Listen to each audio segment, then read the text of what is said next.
Alright, today we are going to make salmon puttanesca, which is a variation of pasta puttanesca, which is my favorite dish, or was back when I used to eat pasta. So first thing we're going to do is get started on the ingredients. So we have capers, diced tomatoes, Kalamata olives, garlic, sardines, salmon of course, and then always my favorite to add to a lot of things is shallots. So let's get started.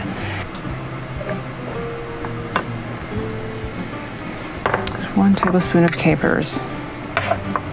This ingredient is black olives.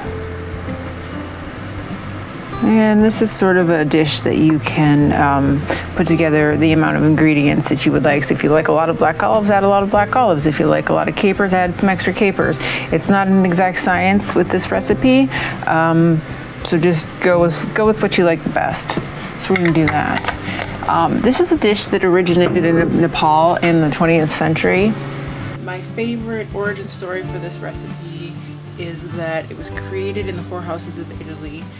Yeah, that's right. As a way to perfume the facility, and also created a great way to feed the workers and the clientele.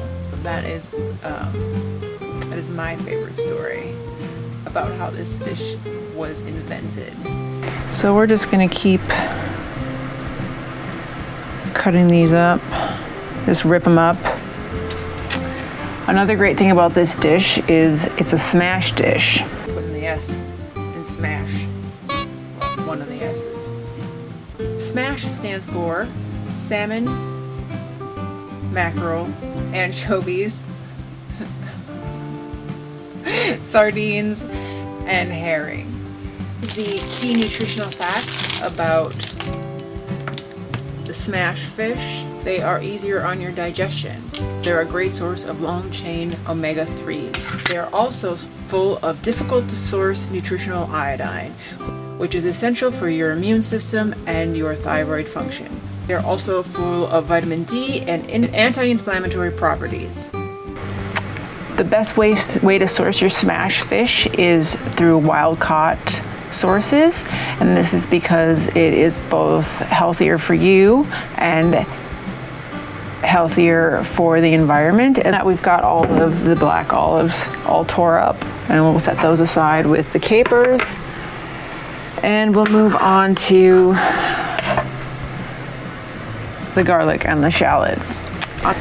Ta-da! Ta-da! So now we have this, and we have capers, black olives, garlic, and shallots. Next, let's dig into these sardines. All right, so here, fishy, fishy, fishy, fishy. How many should I use? Usually I use sardine paste or anchovy paste in this kind of recipe, but I thought I would go for sardines for the first time because they are a little bit more creepy. Also, look how cute they are!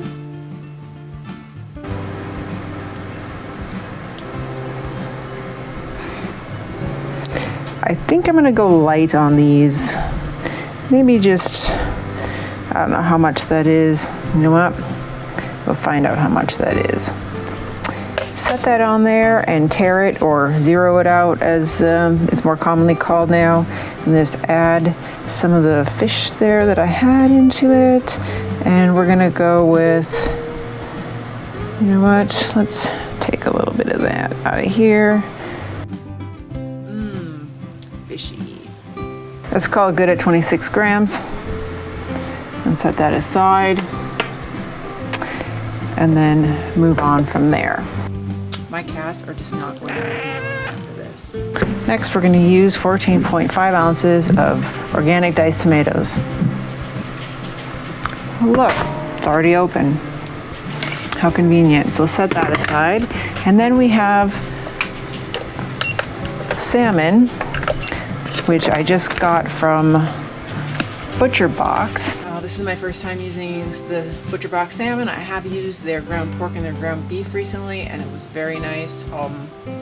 Also, I have used their pork loin, which was amazingly tasty. Highly recommend if you have the chance to try them out. This is not a sponsored cooking program. So this is 180 grams or 6.35 ounces. Get things set up so that I can put this in the pan. I'll be right back. Quick word on tomatoes, since that's going to be a central ingredient in this dish. Tomatoes are high in lycopene, and 80% of dietary lycopene in North America is consumed through processed tomato products. When you consume tomatoes with dietary fat, it increases the bioavailability of lycopene. Consumption of lycopene has been linked to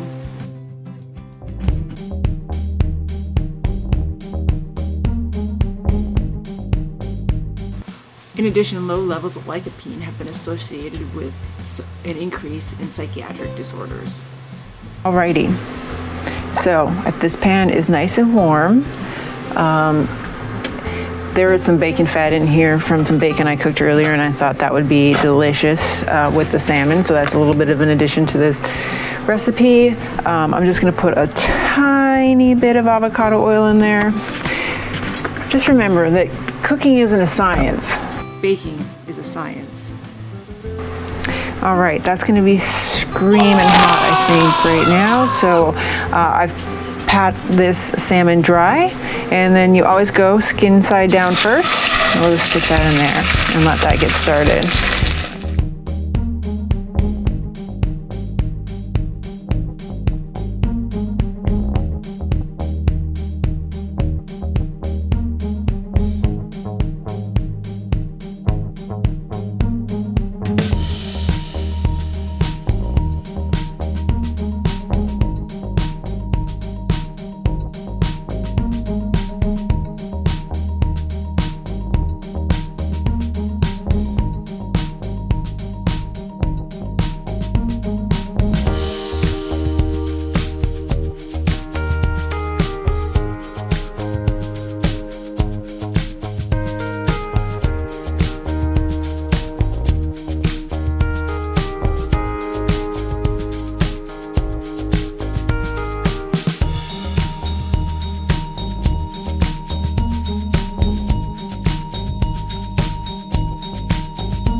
Cool down a bit and heat those tomatoes up, and I'm gonna get ready to plate this baby. Full disclosure, I did turn it back on and threw some asparagus in with the sauce and then cooked them that way, so it was reduced by just a little. Right, I'm going to plate it now. Let's see what kind of mess I can make. All right. To there. And then back up there.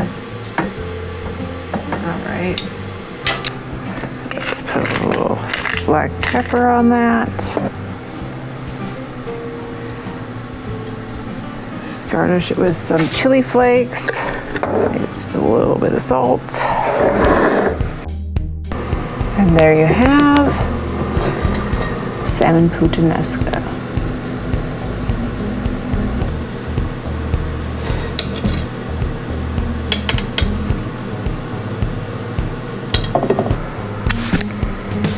Thank you for watching my video and have a great day.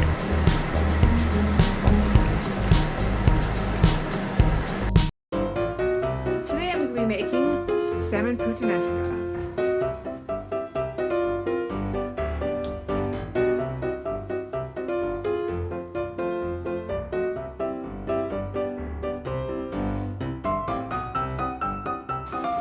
Here, fishy, fishy, fishy, fishy.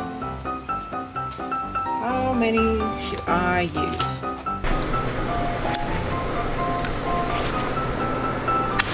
No sandwiches here, folks.